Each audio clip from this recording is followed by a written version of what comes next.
worst mistakes of any president in history when he told illegals to come here and surge our border. I would in fact make sure that we immediately surge to the border. And surge they did. 10 million, more than the population of 40 U.S. states. And Biden's open border became an open invitation for violent Venezuelan gang members, sex traffickers, and now confirmed, ISIS terrorists entered through Biden's wide-open southern border, putting America on high alert for an attack, and your family at great risk. We immediately surge to the border. But it gets even worse. Biden's incompetence has led to a horrific 300,000 Americans now dead. Not from a nuclear bomb, but from lethal fentanyl brought in through Biden's wide-open border. And on Biden's watch, enough illegal fentanyl has crossed our borders to kill every single American. That's terrifying.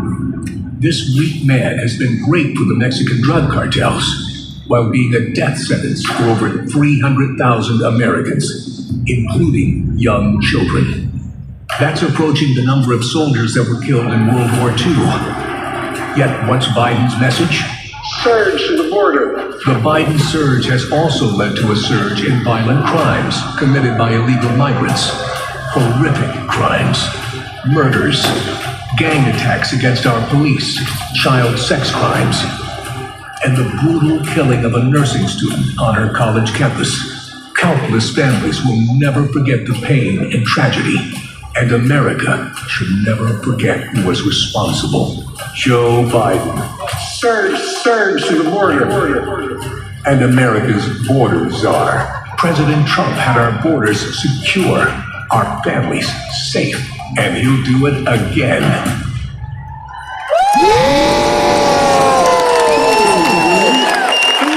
United States Senator Ted Cruz of Texas.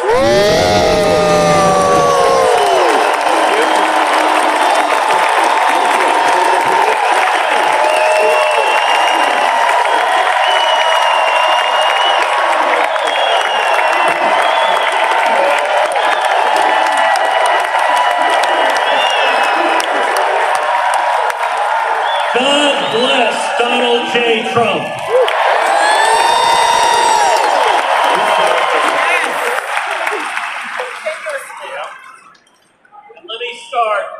By giving thanks to God Almighty for protecting President Trump.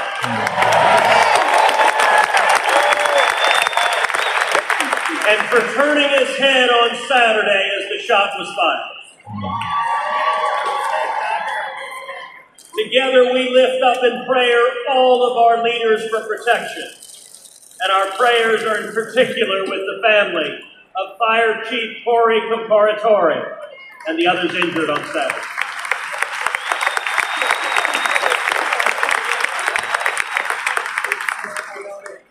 Never before has an election mattered so much. We are facing an invasion on our southern border.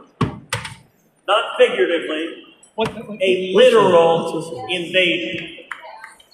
11.5 million people have crossed our border illegally under Joe Biden. Look around you. This arena holds about 18,000 souls. Now imagine 639 arenas just like this, filled to the brim. That is 11.5 million people, larger than all but 8 states in the nation. But the numbers don't show us the true price that our country is paying. Every day, Americans are dying.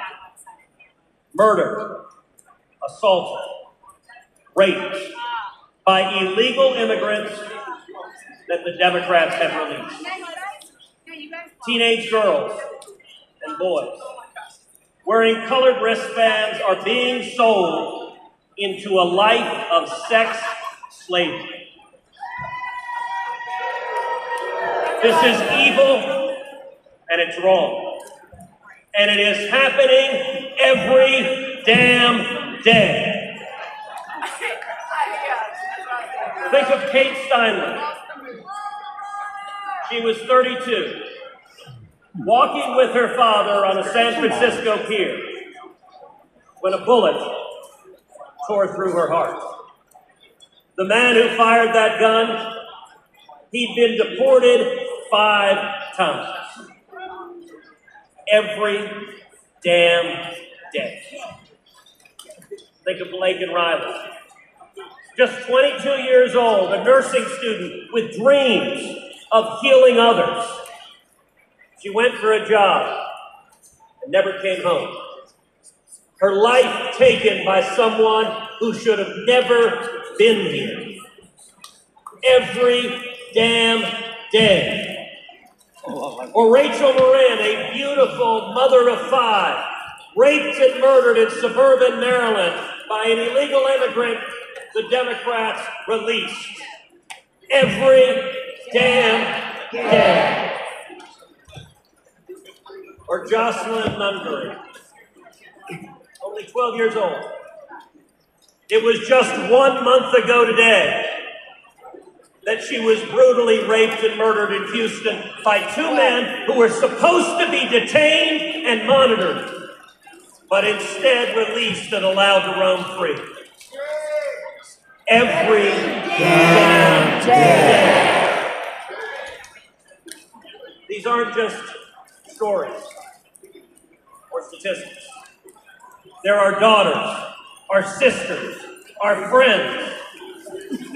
The families don't care about the empty numbers. They care about the empty chairs at the dinner table, about the voices they'll never hear again, about the laughter lost, and about the dreams that will never be fulfilled.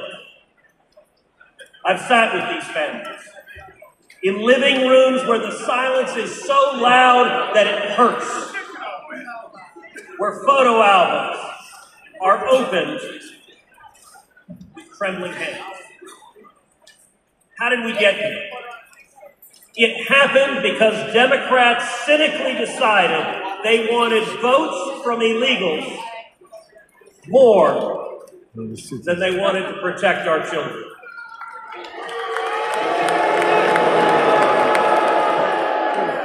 Today, as a result of Joe Biden's presidency, your family is less safe.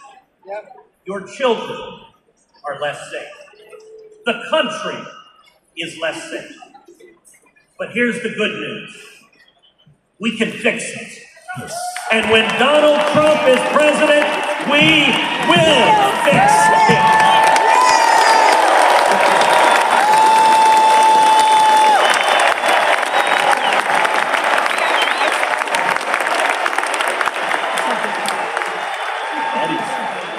We know this because he's done it before.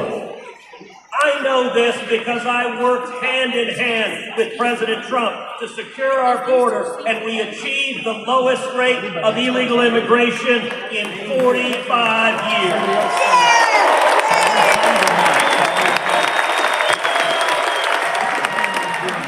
It's real simple. He's done it before, and he'll do it again. So tonight, I speak for Kate and Laken and Rachel. Tonight, I speak for Jocelyn. And let us go forward together and keep our sacred oath to defend the Constitution and to protect the American people. Let us secure our borders, enforce our laws, protect our children, and restore the future.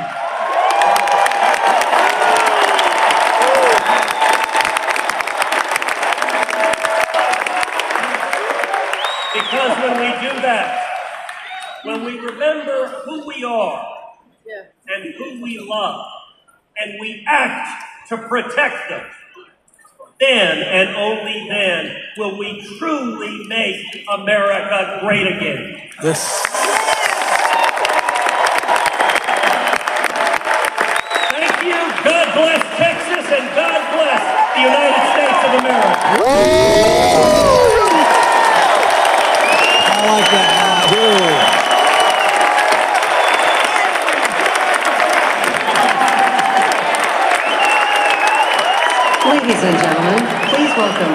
Law Enforcement Officer Randy Sutton.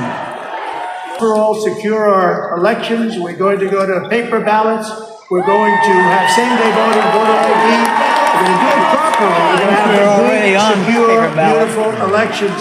We never want what happened in 2020 to happen again. But until then, Republicans must win. And we must use every appropriate tool available to beat the Democrats. They are destroying our country. Whether you vote early, absentee, by mail, or in person, we are going to protect the vote. That's the most important thing we have to do, is protect the vote. Keep your eyes open, because these people want to cheat, and they do cheat. And frankly, it's the only thing they do well. We will make sure your ballot is secure and your voice is heard. Many Republicans like to vote on Election Day, and we must swamp the radical Democrats with massive turnout on Tuesday, November 5th. The way you win is to swamp them. If we swamp them, they can't cheat. It just doesn't work out. But if you can't make it, you need to make a plan, register, and vote any way possible. We've got to get your vote. So with your vote, we will win a victory the likes of which no one has ever seen before. We will evict crooked Joe Biden from the White House, and we will take back our country on November 5th, 2024, the most important day in the history of our country. That's what it's going to go down as. Thank you. Ladies and gentlemen, please welcome Iowa Attorney General.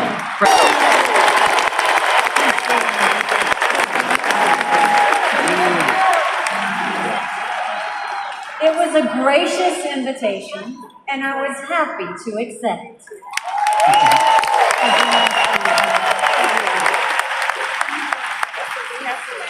I'll start by making one thing perfectly clear. Donald Trump has my strong endorsement, period.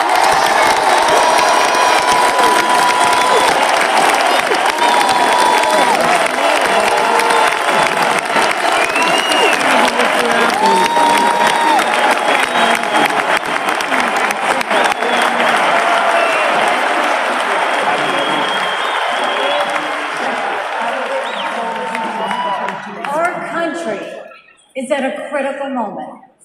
We have a choice to make. For more than a year, I said a vote for Joe Biden is a vote for President Kamala Harris.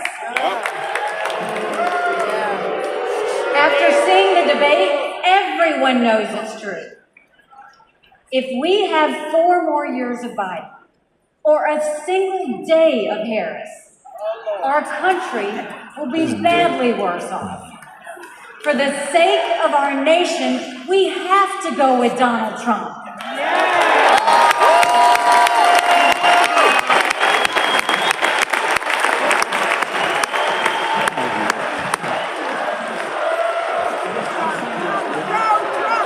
But there's more to it than that. We should acknowledge that there are some Americans who don't agree with Donald Trump 100% of the time. I happen to know some of them. And I want to speak to them tonight.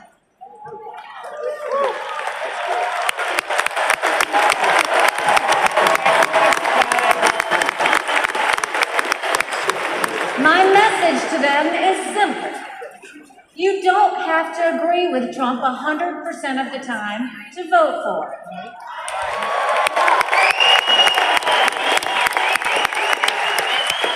Take it from me, I haven't always agreed with President Trump. But we agree more often than we disagree.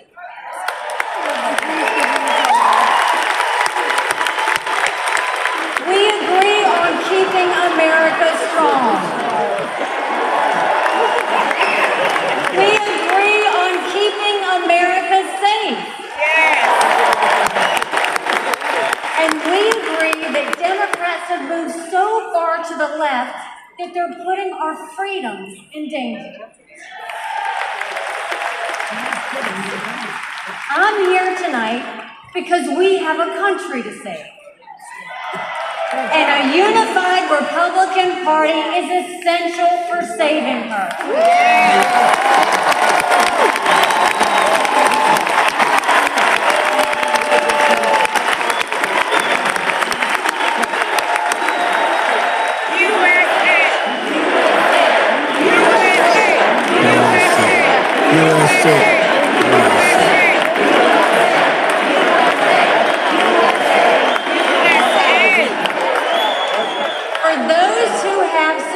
doubts about President Trump.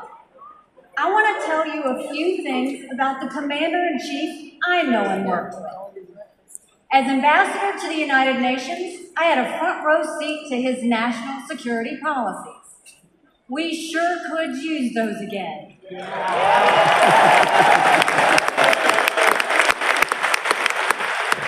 Think about it. When Barack Obama was president, Vladimir Putin invaded Crimea. With Joe Biden as president, Putin invaded all of Ukraine. But when Donald Trump was president, Putin did nothing. No invasion.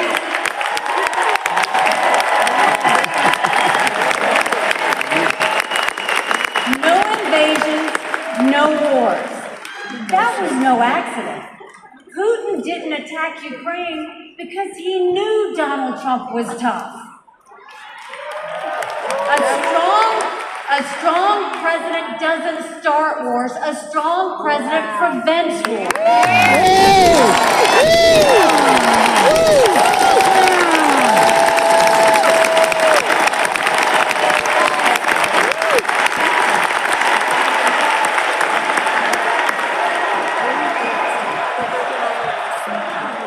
Then look at the Middle East. Every problem in that part of the world can be laid at the feet of Iran. The dictators who chant death to America are the bankrollers and weapons suppliers for Hamas and Hezbollah. They're behind the barbaric massacres and the hostage takings. Once again, compare Trump and Biden. Trump got us out of the insane Iran nuclear deal.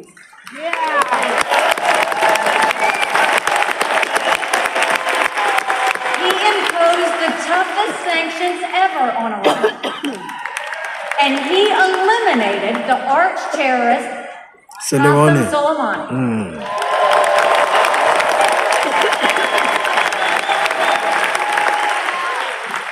Iran was too weak to start any wars. They knew Trump meant business and they were afraid.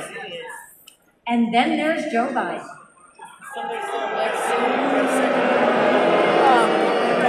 He lifted the sanctions. He begged them to get back into the nuclear deal. He surrendered in Afghanistan. He sent every possible sign of weakness. Even now, while Hamas is still holding Americans hostage, Biden is pressuring Israel instead of the terrorists.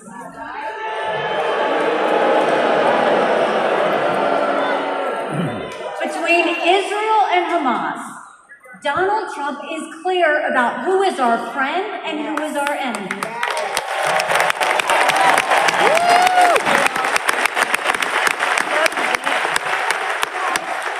Then look at the border. It's the single biggest threat Americans face. Under Joe Biden, migrants are coming into our country by the thousands every day. We have no idea who they are, where they end up, or what they plan to do. And let me remind you, Kamala had one job,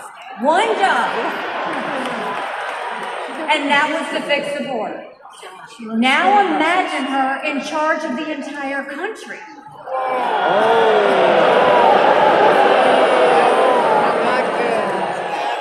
Under Donald Trump, we didn't have the border disaster we have today, and we won't when he is president again.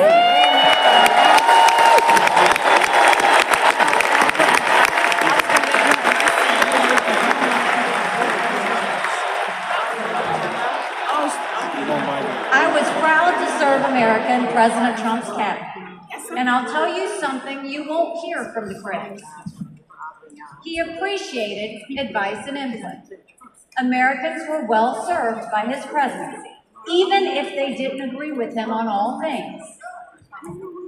Now, to my fellow Republicans, we must not only be a unified party, we must also expand our party.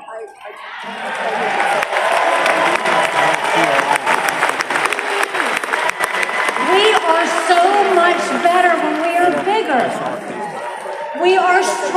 when we welcome people into our party who have different backgrounds and experiences. And right now, we need to be strong to save America. This is a defining moment, not only for our party, but for our country. Our fellow Americans are fearful right now.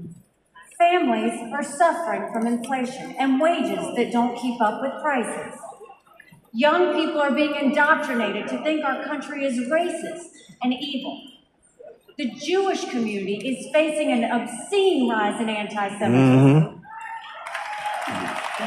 Too many minorities are trapped in communities devastated by crime. Our foreign enemies win when they see Americans hate each other. They see that today, whether it's on college campuses or in a field in Butler, Pennsylvania.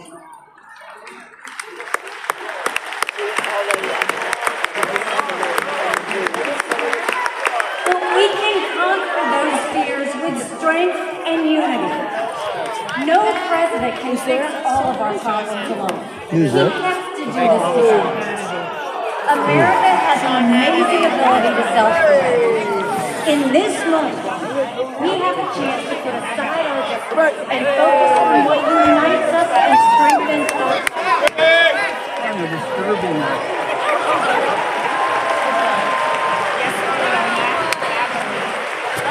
Let us join together as a party. Let us come together as a people, as one country, strong and proud.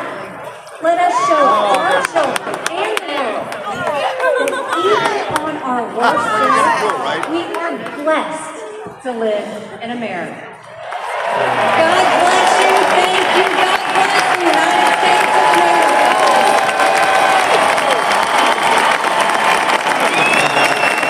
And now, ladies and gentlemen, Dereliction of duty. that's right. As a citizen, as a husband, and as a father, I am alarmed that the current President of the United States lacks the capability to discharge the duties of his office. Our enemies do not confine their designs to between 10 a.m. and 4 p.m. We need a commander-in-chief who can lead 24 hours a day and 7 days a week. America cannot afford 4 more years of a weekend at Bernie's presidency.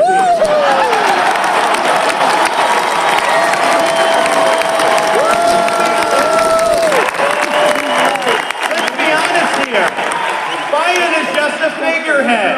He's a tool for imposing a leftist agenda on the American people. They support open borders, allowing millions and millions of illegal aliens to pour into our country and to burden our communities, but just don't send any to Martha's Vineyard, then they get really upset.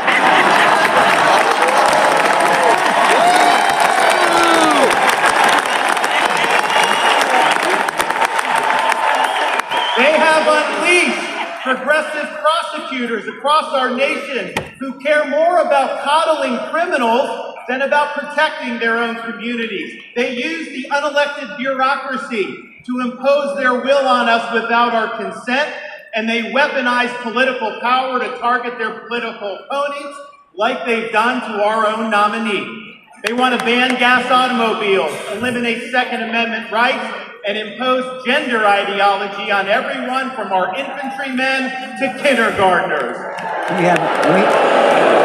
Where I live down near Savannah, They we stand have like a for multi-million DEI, dollar which really Hyundai means plant division, that's being built exclusion, and only indoctrination. to And manufacture electric cars. I think it's a bad investment. they mandated that you show I mean, I'm proof talking of a about ones that don't COVID use any gas vaccine at all. to go to a restaurant, but they oppose requiring proof of citizenship to cast a vote.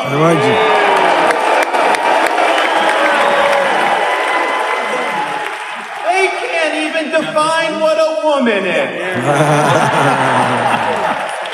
Now, Donald Trump stands in their way, and he stands up for America. Donald Trump has been demonized. He's been sued. He's been prosecuted, and he nearly lost his life. We cannot let him down, and we cannot let America down.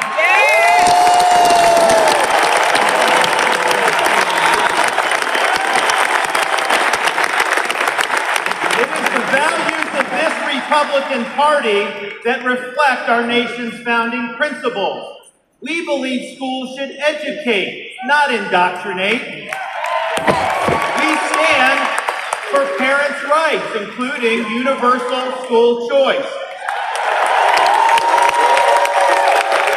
We support law and order, not rioting and disorder. We seek a strong, focused United States military, not one distracted by a social agenda.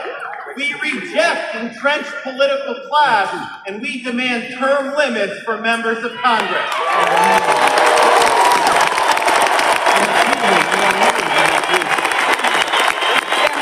We stand for fiscal sanity, for low taxes, and for reduced debt. We seek to reclaim the constitutional government as envisioned by our founding fathers by bringing the administrative state to heel once and for all.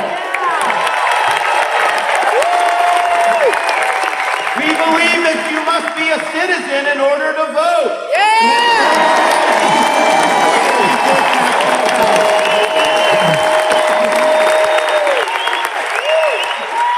We stand for strong borders and believe that our nation must have a shared civic culture. And we oppose any immigration that stands apart or in contrast to our American values. We believe in the principles articulated in the Declaration of Independence that our rights come not from the generosity of the state, but from the hand of the Almighty, including the right to life, liberty, and the pursuit of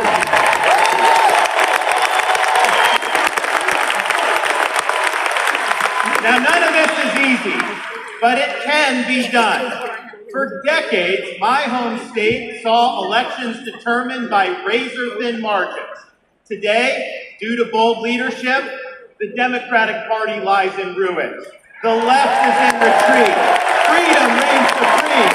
The woke mind virus is dead, and Florida is a solid Republican state.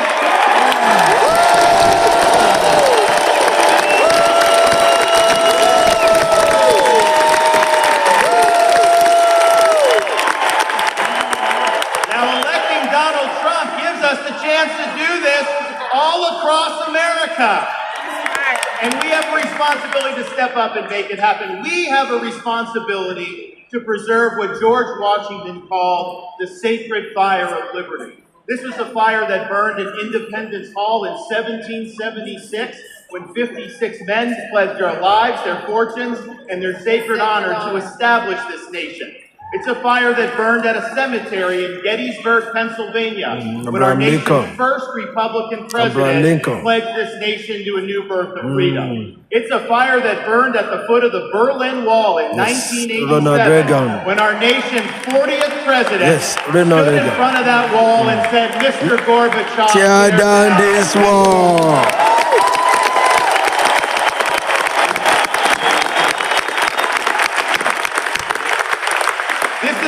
Responsibility we should fear. It's a responsibility we should welcome. After all, if not us, who? And if not now, when? Let's make the 45th President of the United States the 47th President of the United States.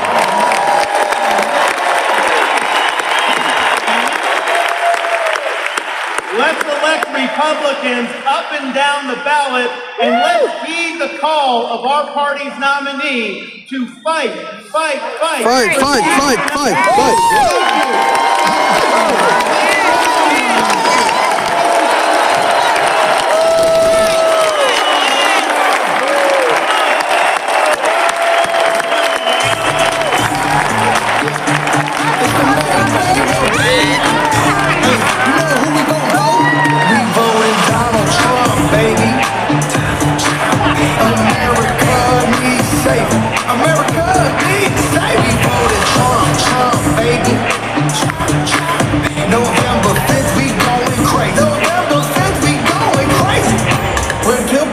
Swerving in the trunk, Republican fortune, keeping no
Please welcome United States Senator Eric Schmidt of Missouri. And two presidents. Manuel was a house painter in Arkansas and a green card holder from Mexico. He couldn't vote in 2020 yet, but his family did. Manuel proudly told his contractor that they had just cast their first votes for president. For whom? Donald Trump, of course.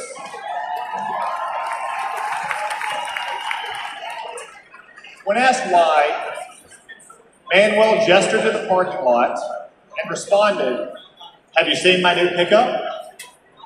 And did you know that my brother and sister both have full-time jobs? With Trump, we've had more work than ever. Things are good."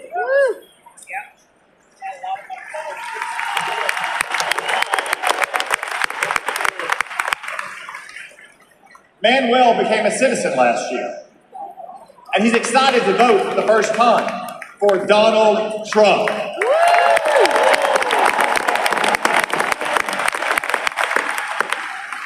By contrast, after Joe Biden and the border czar, Kamala Harris, reversed President Trump's immigration policies and welcomed the third world invasion, I traveled to our border. What did I see? The body of a migrant drowned in the Rio Grande. Human traffickers on the southern bank taunting the Border Patrol. What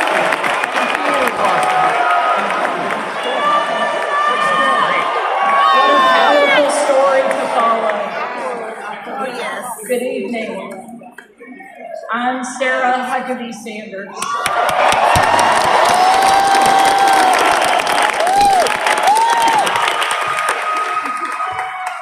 And before I get started, I want to say I have always been proud to stand with President Trump, but never have I been more proud than to stand with him right now, tonight.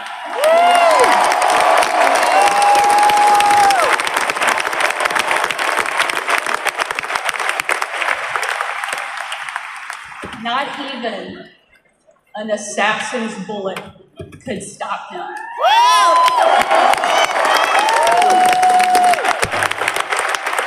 God Almighty intervened because America is one nation under God, and He is certainly not finished with President Trump.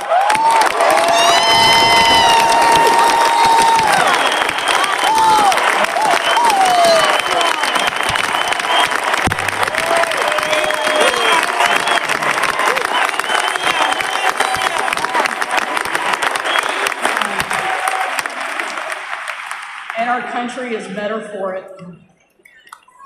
I am here tonight as America's youngest governor, the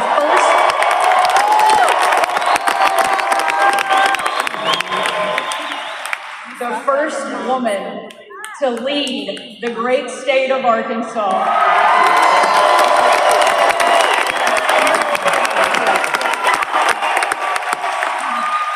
And most importantly, a mom to three amazing kids.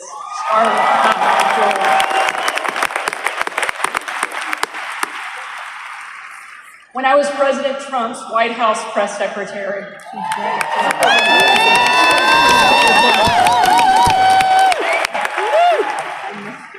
I got the chance to take my 4-year-old son, Huck, to Bring Your Kid to Work Day. Much like Jill now drags Joe to bring your husband.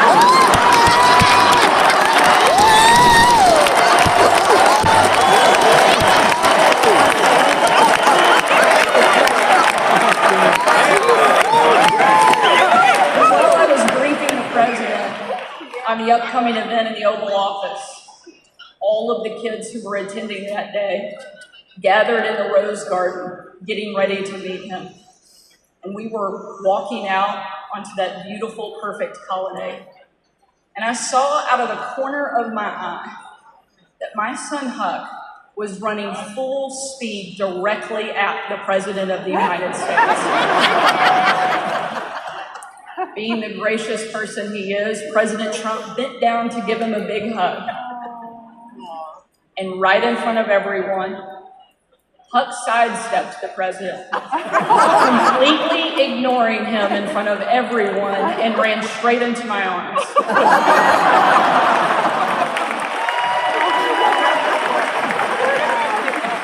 For my 4-year-old son, the most powerful man in the world had nothing on his mom.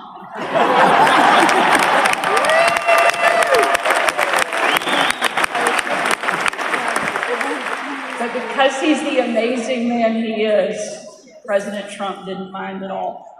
After all, he's a dad to 5 unbelievable kids and a grandfather to 10.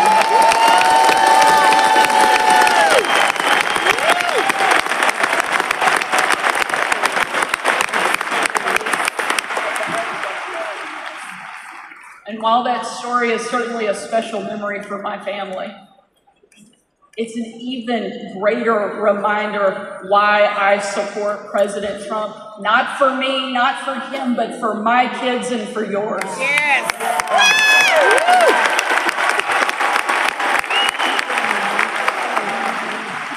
Under President Trump, America was safer.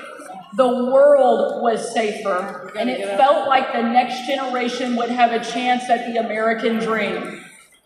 President Trump did the job that Kamala won't and Joe Biden simply can't.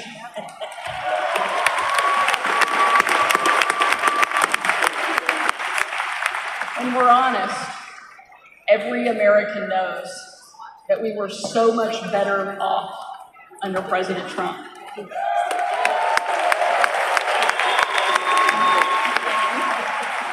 So tonight, I don't want to just speak about President Trump's successful policies. While there are many, I want to talk about the man that I know. When the president hired me, I was the first mom and only the 3rd woman to ever serve as the White House press secretary.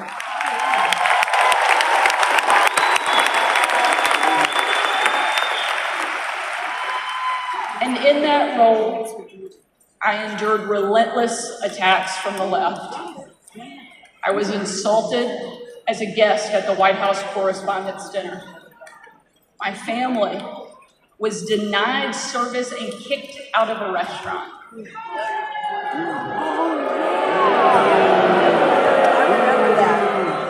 And a parent at my 3-year-old son's preschool spit on my car. And in those moments, it was President Trump who defended me. And when an MSNBC host, the author of several books on empowering women, said I was unfit to be a mother, and another MSNBC host said I was vile, not even human, and that I should be choked, MSNBC, again, did nothing. But our president pulled me aside, looked me in the eye, and said, "Sarah, you're smart, you're beautiful, you're tough, and they attack you because you're good at your job. Never let them stop fighting."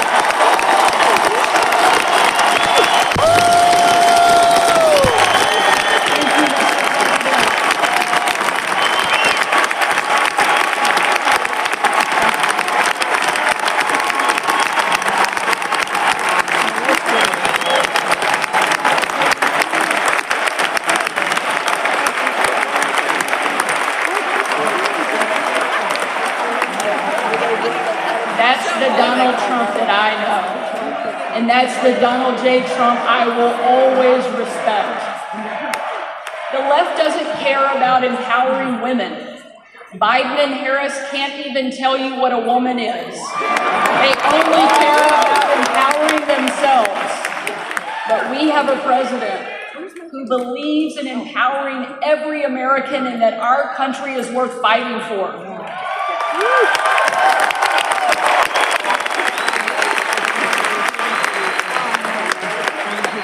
For the last 4 years, Republican governors have been leading that fight and doing what Joe Biden refuses to do. We've deployed the National Guard to the border. We've cracked down on crime and drugs. We cut taxes to give hardworking Americans a break from Bidenflation. And we empowered parents with universal school choice across the country.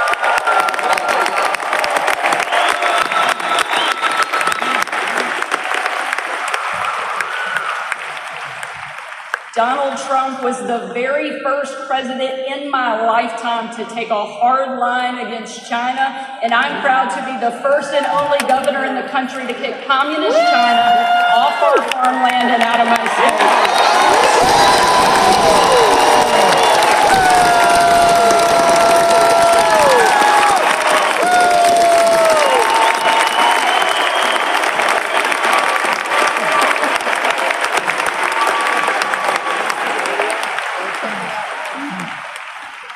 President Trump is a leader, and he's the leader our country needs. And if ever there was a doubt, earlier this week, we saw just how tough, resilient, courageous, and daring this man is, and we can't get him back in the White House fast enough.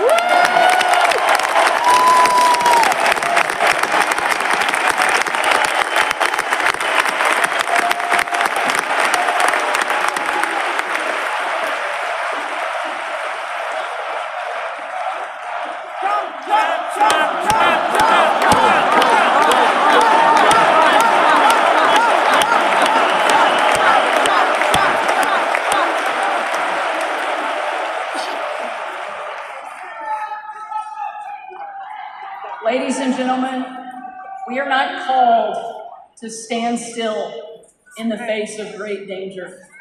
You and I were put on this earth at a moment in time to charge boldly ahead.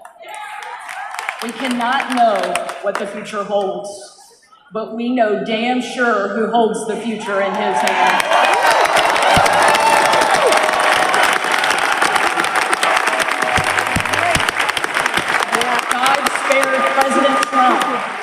From that assassin, because God is not finished with him yet.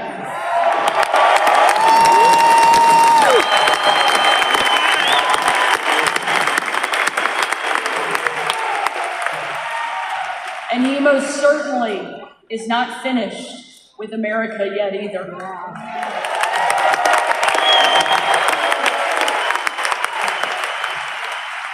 With God as our guide and President Trump back in the White House, we will show the world that America is the place where freedom reigns and liberty will never die.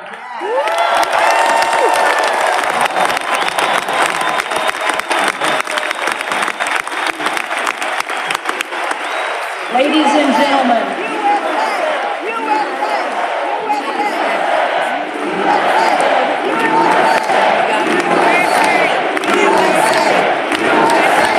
USA, USA, USA.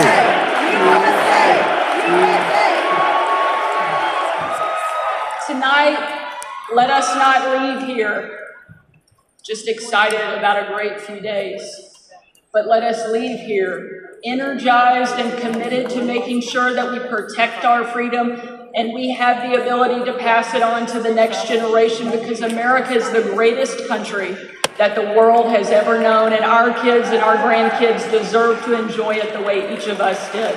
And we will with President Trump back in the White House. Thank you so much. God bless the great state of Arkansas and the amazing United States of America. Thank you very much.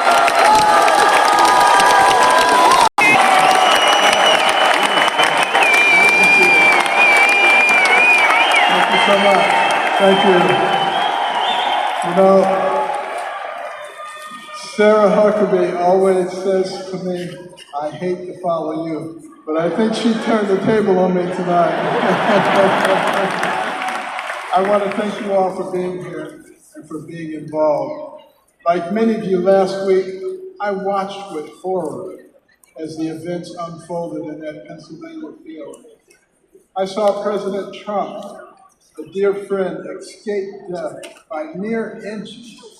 And my thoughts immediately turned to the book of Isaiah that says, no weapon Formed against you shall prosper.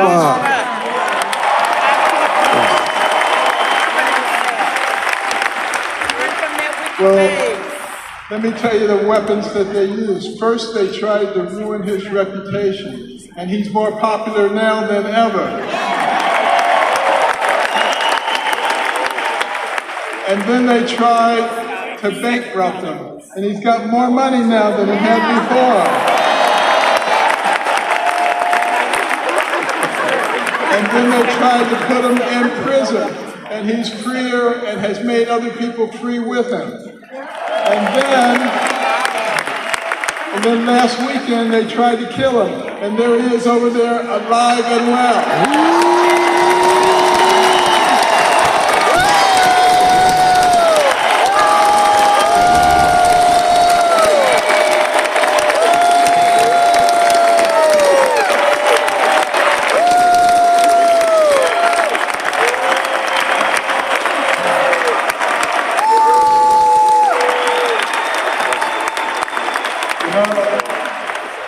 I have no doubt that God lowered a shield of protection over President Trump.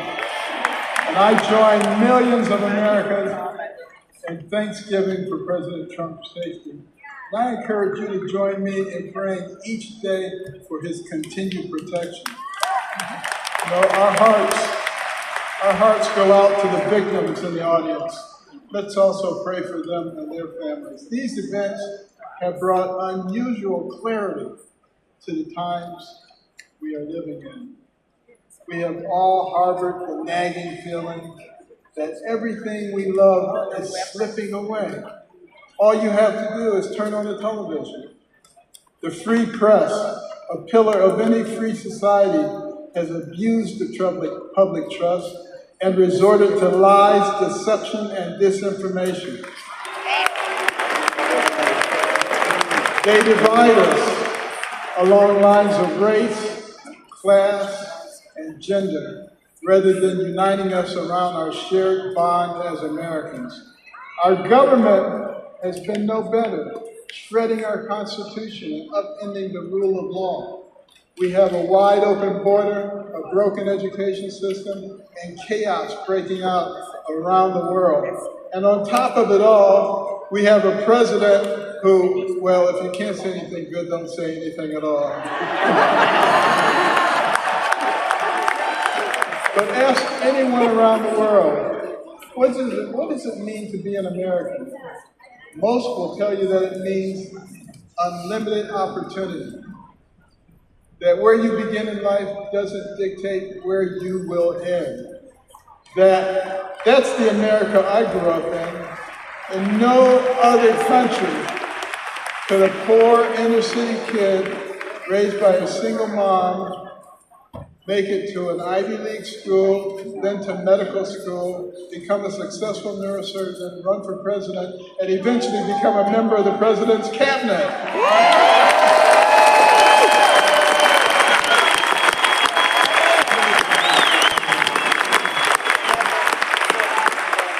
You know, and as a member of his cabinet, I had a chance to work closely with him. And I got to tell you, this is a man who is a gift to us as a nation. He is very gifted, he is very smart, he is very compassionate, he cares about people. And I'll tell you, the first time I met him was before either of us got into the political arena. And we were at Mar-a-Lago, and someone came up to him and said, "Mr. Trump, Rod Stewart just walked in." He said, "I don't care, this is Ben Carson."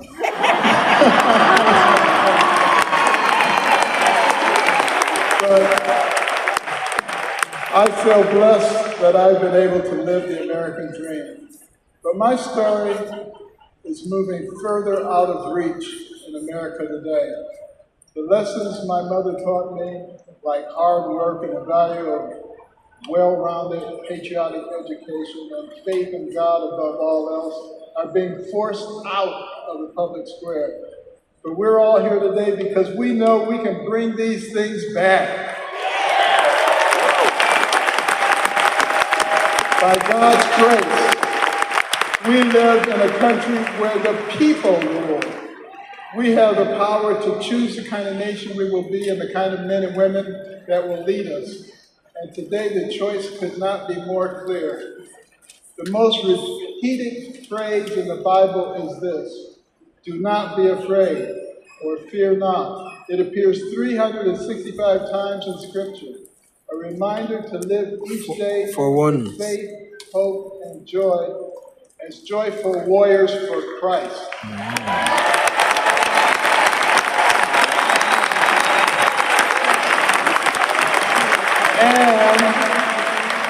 And when God is with us, nobody can stand against us. Nobody. With this assurance from the Almighty, even the face of evil itself cannot shake our resolve. Amen. We will keep fighting, we will keep praying, and by the grace of God, we will save our country and re-elect President Trump together with Vice President Vance this November. Yes. And I want you to remember this. In 1831, Alexis de Tocqueville came to America to study our nation because the Europeans were fascinated. They wanted to know how could a nation barely 50 years old already compete with them on virtually every level. So he looked at our government. He was duly impressed by our checks and balances and separation of powers. And then he looked at our business environment. He was duly impressed by how we encourage entrepreneurship and innovation. And he looked at our educational system.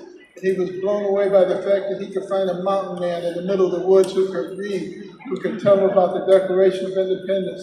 But the thing that impressed him the most was when he went to our churches.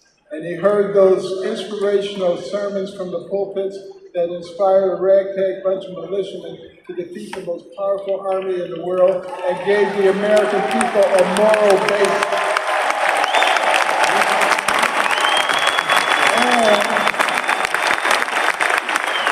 And he concluded his 2-volume set, Democracy in America, with these words. He said, America is great because America is good. And if America ever ceases to be good, she will cease to be great. It is our job to make America good, and let's do this by re-electing President Trump so we can make America great. Please welcome United States Senator of Florida, Marco Rubio.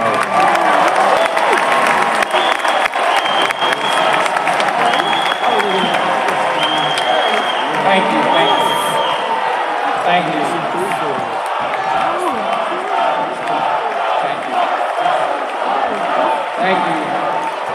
Don't say polo.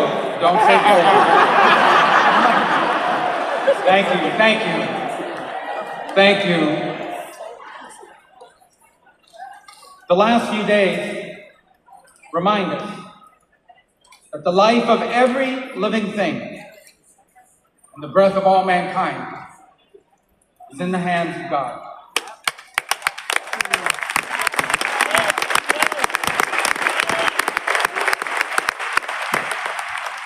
We were brought to the precipice of the abyss by the hand of God, reminded of what truly matters in our lives and in our country. This thing we do called politics, it matters. It's not unimportant. But it is our people who must always matter the most in everything we do.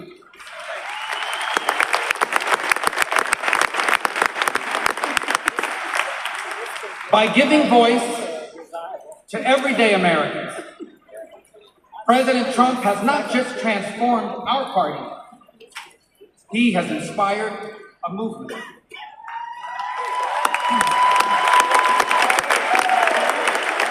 A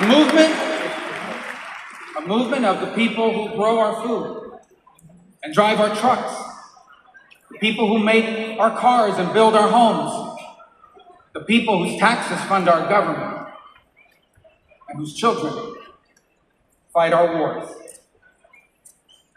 Americans like Corey Comparatori. He was a former fire chief and a loving husband. He was described as the best dad a girl could ever ask for. As a man of God who loved Jesus fiercely and looked after members of his church. Corey was one of the millions of everyday Americans who make our country great. He wasn't rich, he wasn't famous. The only reason why we know his name and story now is because last Saturday, he paid the price. he shielded his wife and daughter from an assassin's bullet and lost his life the way he lived it, a hero.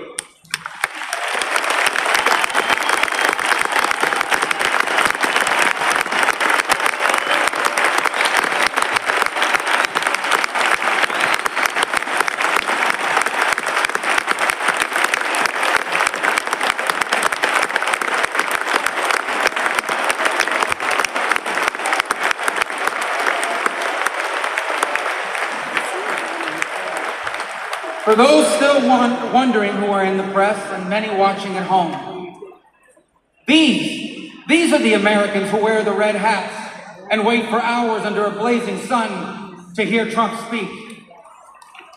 And what they want, what they ask for, it is not hateful or extreme. What they want is good jobs and lower prices.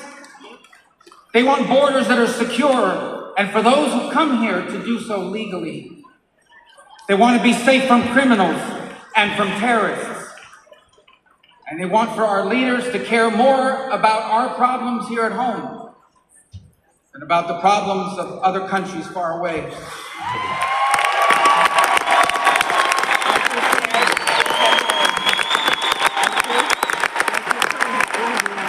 There is absolutely nothing dangerous or anything divisive about putting Americans first.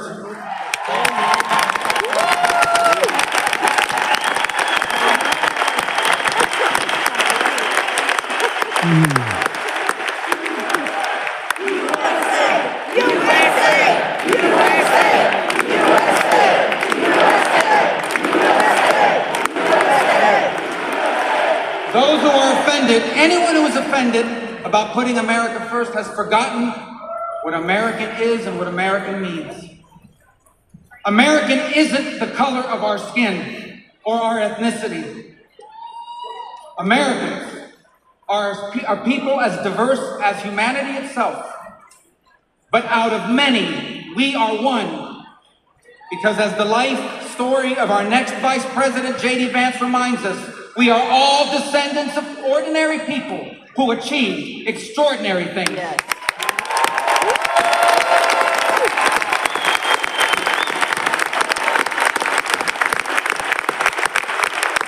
Who do we come from? We come from pioneers who ventured west to chase their dreams, and slaves who overcame bondage to claim their right to the promise of America. We come from exiles who fled tyranny in search of freedom, and of immigrants who left behind all they had and knew because they could not be or achieve God's purpose for their life in the nation of their birth. That is an American.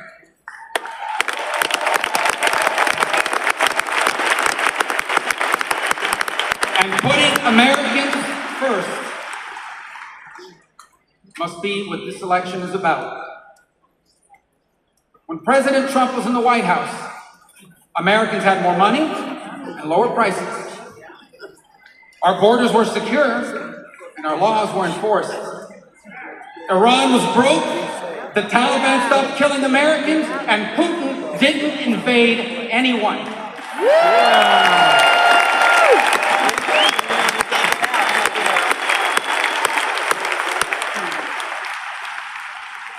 Now under Biden, high prices devour paychecks.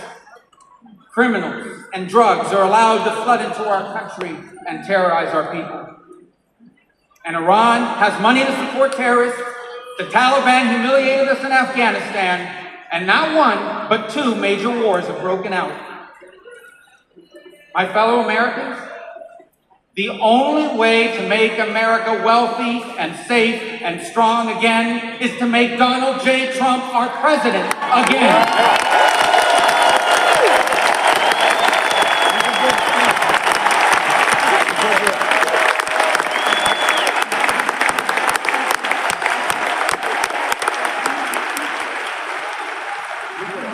Our country has been injured.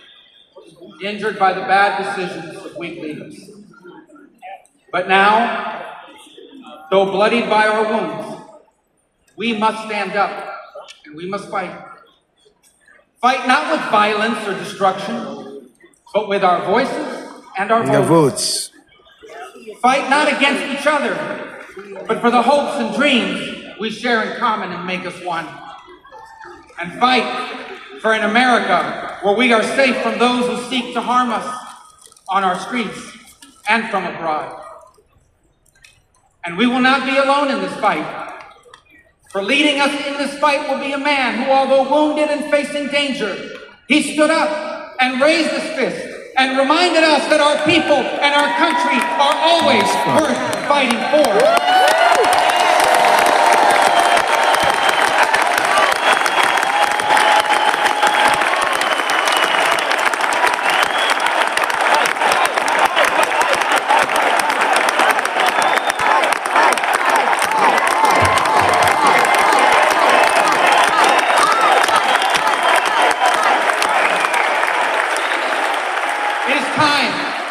It is time to put our country and our people first again. And if we do, together, we will make our people wealthy again. If we do, together, we will make our country safe again. Together, we will make Donald Trump our president again.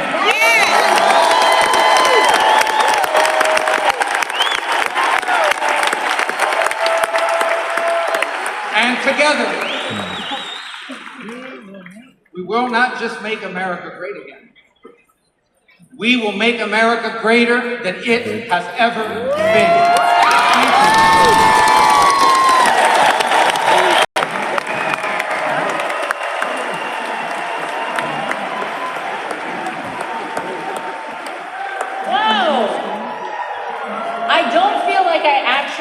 To ask this question, but is anybody in this room ready to send Donald Trump back to 1600 Pennsylvania Avenue?